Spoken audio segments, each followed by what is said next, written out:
MSI finally brought back the Lightning series with a graphics card that has already set 19 overclocking world records. It's insane, they only made 1,300 units, so of course, I had to get one. Now, it wasn't easy, but we did get it, and we built the fastest stock PC that we have ever made around this card. And you wanna know what a graphics card that costs us $5,090 can do in games? Well, guess what? So do we, so let's get into it. Let's talk about this graphics card before we dive into the build. This is the MSI RTX 5090 Lightning Z. It's water cooled, straight out of the box, and it has a massive screen. And Lightning cards like this have a pretty freaking interesting history. Let's talk about it. MSI has been making Lightning cards since 2009 with the N260 GTX Lightning Black Edition. Now, that card was wild for the age because it had the highest factory overclock, and MSI had been known to hand-pick binned chips to guarantee that the Lightning cards always have the best silicon. Also, it came with the Air Force panel. It's a touch panel that you could slide to overclock on the fly, which was absolutely wild work. Now, something strange happened when NVIDIA decided to make the move to RTX from GTX. After the 2080 Ti Lightning Z, the Lightning cards freaking disappeared. They were gone. Luckily, we had a VGA for the 30 series with Kingpin still showing us all what GPUs were actually capable of. But what happened?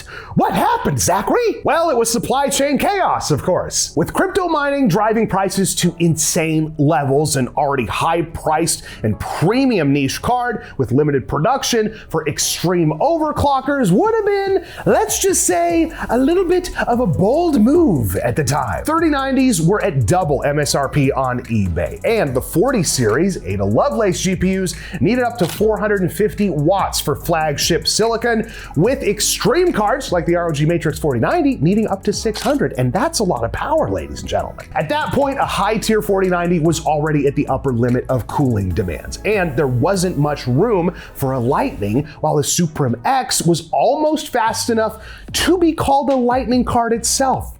What do you do? Well, now here we are 7 years later, and it is here, a Lightning card amidst another supply chain chaos with AI data centers driving prices to insane levels. So what's different? What's different? Why now? Listen, I'm not mad about it. I just want to know. This is the first water-cooled Lightning in the series history. It's got an 8-inch screen on the face of the card, a 40-phase VRM fed by 2 separate 12-volt high-power connectors capable of drawing 1,000 watts of power. Oh my gosh. And 19 overclocking world records? Oh yeah. Let's talk about what we put around this bad boy, shall we?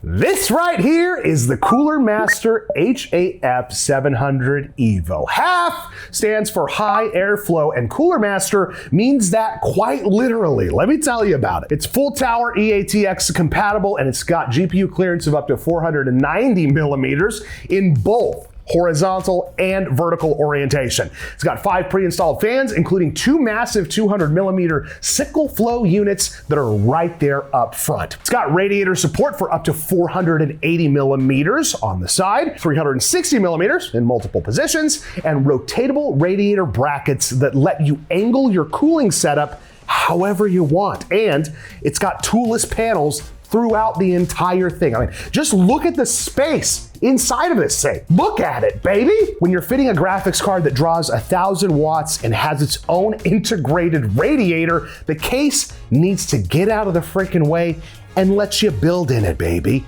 And the HAF 700 Evo, oh, it does that. It does that real good. Also, we filled it with 14 of these. These are Lee & Lee SL Infinity 120 millimeter fans. They're 8 standard, 6 reverse blade. Now these fans, they're gorgeous, and they move air like Phil after we ate Wingstop that one time. Remember that, Phil? Yeah, I do. Yeah, me too. How could I forget? I had to sell my freaking car, Phil. The processor is the AMD Ryzen 9 9950X3D2. Just like the 9950X3D, it's got 16 cores, 32 threads, but only a 5.6 gigahertz boost. Well, the 9950X3D has up to 5.7, and with this chip pulling 200 watts instead of 170, what the flick happened? What changed? Well, first off, it's got 192 megabytes of 3D cache, and the upgrade here is that both CCDs on this processor have a layer of V-cache. Now, if you combine that with the L2 for a total of 208, the 9950X3D2 is the newest consumer chip from Team Red, and I want to talk about who that extra cache is for. Is it for you? Now, this isn't a magic FPS booster. Most games live happily on one measly little cache-heavy 8-core CCD, which the 9950X3D already had.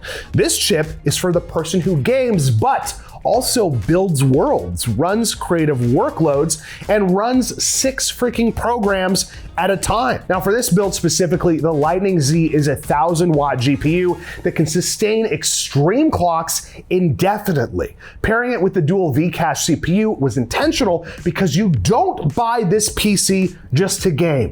You don't do that. You buy this PC to make games and to play them. We built this for you to do everything, everywhere, all at once, as long as your house has 20 amp breakers, because if you somehow manage to max out the over 2,000 watt power supply that we have in here, you're gonna hit 17 amps, and it'll be dark inside.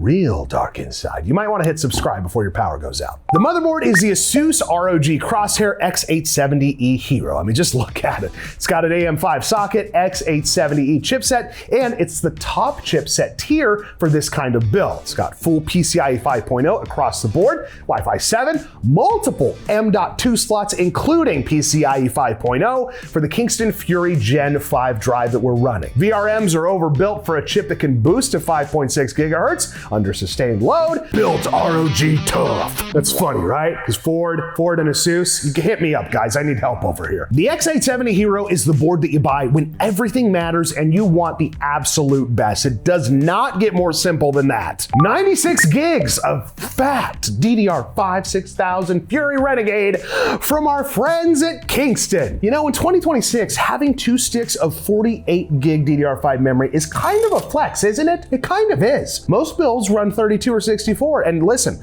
64 could have done very well in this build. But if you're gonna build a PC with one of 1,300 cards in the freaking world, you don't skimp on anything. Yeah, it's a gaming PC, but it's also a statement piece. And the statement is, I'm an absolute baller, and I bought this insanely fast PC, and it's better than yours, damn it. And here it is, ladies and gentlemen, the star of our show, the MSI RTX 5090 Lightning Z. Its limited edition makes it scarce. Its speed makes it freaking scary. And its size, well, it's the reason that we needed this case. I mean, seriously, it's got a 360 millimeter rad. Of course, we needed a big ass case. Like any RTX 5090, it's got 32 gigabytes of GDDR7, but, and this is a big but, dual 12 volt high power connectors, an 800 watt default OC mode, 1,000 watts extreme mode, subscribe to Meta PCs, got sneaky with that one, 40 phase VRM on 3-ounce copper,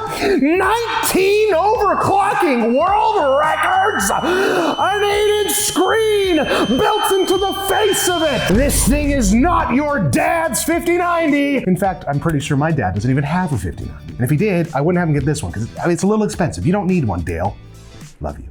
Storage is the Kingston Fury Renegade Gen 5. It's 4 terabytes of quick and consistent speedy goodness over PCIe 5.0, and sequential reads get close to 15 gigabytes per second. That's speedy reading, ladies and gentlemen. Is that the fastest consumer storage that you can buy? Oh, well, why don't you look it up? Comment below if there's a faster drive. I'll sit here and wait. Cooling is the Trix Panorama SE 360mm AIO in very sleek black. It's got a 360mm radiator, Asetek pump, and we swapped out the Rota ARGB fans that it came with for a consistent look across the build by adding 3 Lee & SLI Infinity fans. And then there's this, the 6.7-inch curved AMOLED screen right there on the pump head with 2K resolution. Now you can display system stats, custom animations, your own media. The screen is also fully rotatable, so it faces wherever the frick you want it to. So yeah, this build has an 8-inch screen on the GPU and a 6.7-inch screen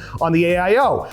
More screens than most people's desks. Pretty impressive stuff. The 9950X3D2 is 200 watts across 16 cores. The Trix Panorama SE has a 280 watt TDP rating, which is 80 watts higher, which is more than enough headroom for this chip at sustained load. Now, I do the math so that you don't have to. Thanks, Mrs. Pate from 5th grade math.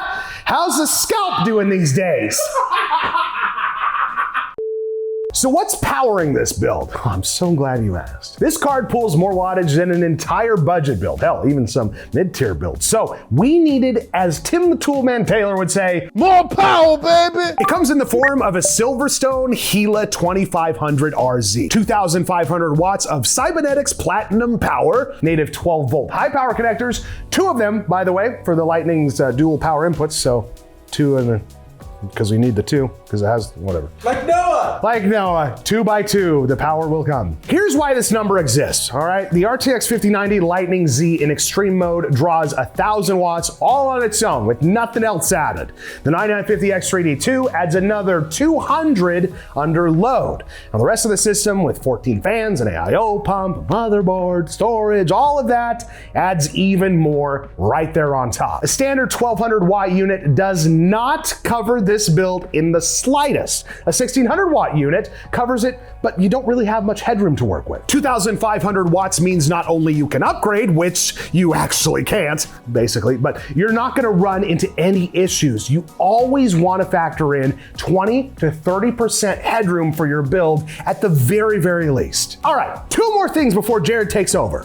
1, 2. Get it? A, obviously we need a montage, so Omar, cue up a fat beat, and B, Jared dyed his hair black. It looks very weird, so try not to stare. I don't want him to feel uncomfortable. Also, don't forget to subscribe. Omar, the montage. Now, Omar, go!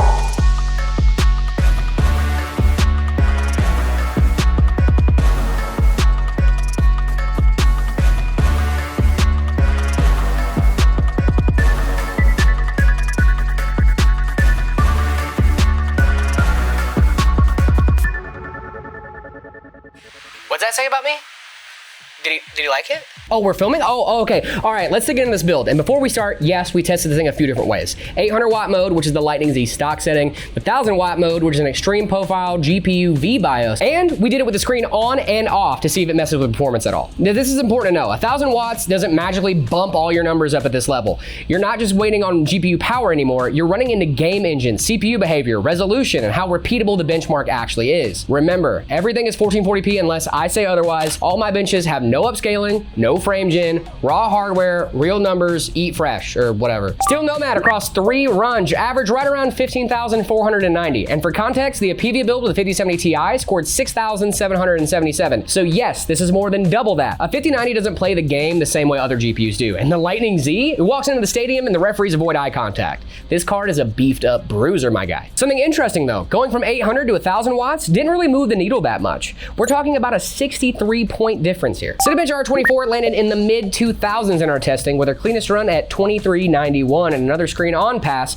at 2346. If you're editing, rendering, streaming, compiling, or basically doing anything multi-threaded alongside gaming, this is where the 9950X3D2 really starts to make more sense than, well, I just want more FPS. Look at me, I'm a gamer and stuff, eh? We saw 228 FPS average in Cyberpunk at 1440p raw with no upscaling and no frame gen. And the lows are really the crazy part here. At an average of 174, this is surgical. It's powerful. The frame pacing here is absolutely incredible. In 4K, we saw 118 FPS average with 92 for our 1% lows. Now, if you do turn on the modern NVIDIA toolkit like DLSS, frame gen, reflex, all the stuff a real buyer would actually use, then you have a ton of room to chase high refresh rate 4K. But even before any of that, this is already playable at 4K, at settings that would make a normal GPU start writing its will, dude. Moving over to Arc Raiders on high settings, we averaged 217 FPS with the low averaging about 164. Arc Raiders is one of those games where a big GPU is great, but the CPU still matters because there's a lot going on. Physics, players, world interactions, all the little systems that make your frame time want to take a breather, and this build handled it all. Now, we did see more mode-to-mode variation here, between 800 watts and 1000 watts,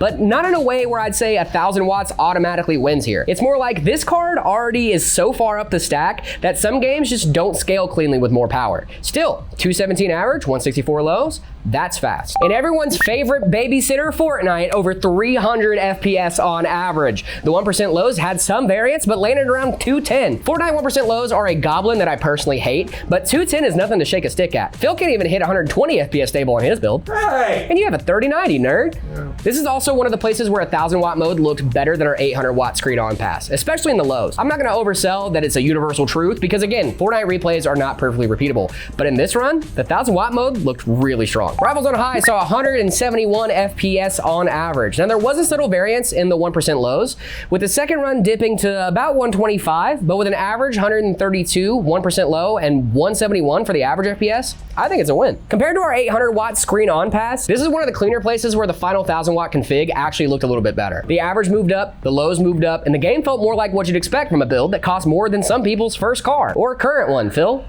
Hey! I was talking about me. Oh, yeah. Rivals still rivals though. It still hits harder than realizing that your ex cheated on you the entire time we were together. It really sucks. Am I projecting? I think I might be projecting. But 171 on high, still a strong number, baby. All right, now for the creators out there, we got Blender, where the 9950 X3D2 actually makes the most sense. Monster Scene, 329 samples per minute. Junk Shop, 237. Classroom, 171. And we did some tests with a standard 9950 X3D and saw that the dual Vcache chip saw a roughly 11 to 14% jump across Blender tests. And that's the story of this CPU. It's not a magic, make every game faster button, but most games are already happy on one cache heavy 8-core CCD. This chip is for the person who games, but also renders, builds worlds, edits videos, run creator workloads, compiles, multitask, has a Discord, Chrome, DaVinci, Unreal, a waifu generator, 70 tabs open in Chrome. Just because they can. If you game at night and render in the morning, much like most people here at Meta PCs, this is where the 9950 X3D2 really starts to earn its place in a build like this. Moving on over to thermals. Thermals were also solid. OCCT pass and the Lightning Z's integrated 360mm radiator really did exactly what it was supposed to do here. Even with a card that can pull up to 1000 watts, GPU temps stayed comfortable throughout testing. The 9950 X3D2 does run warmer than the original 9950 X3D under full synthetic load, which honestly makes sense here. There's more power, more sustained boost, more cache, more heat. That's the kind of the trade-off you get here. But the Trix Panorama SE 360 kept it in check. The half 700 Evo had enough airflow to feed this absolute space heater, and the tower supply meant we weren't trying to run a 1000 watt GPU like it was plugged into a gas station power strip. So yeah, this build will gain, and Zach is still bald. You know what, guys? This build is not only available right this very second at metapcs.com, but the full parts list is in the description if you want to build it yourself. I guess all the parts except for this one right here, the graphics card. Good luck finding that, buddy. We want to thank our sponsor, Meta PCs, for making this build happen. Yep, I said it, you heard it here first. Meta PCs, we paid for this graphics card with cash, and listen, I'm not gonna leave it up to chance with only 1,300 cards. So I left it up to Chance, who works here, and gave him my personal card, which I regret immensely. This was very, very expensive. And as always, every video that you watch while unsubscribed reduces your FPS by 1%. So keep that in mind. Very, very important. Thanks for watching. We'll see you next time.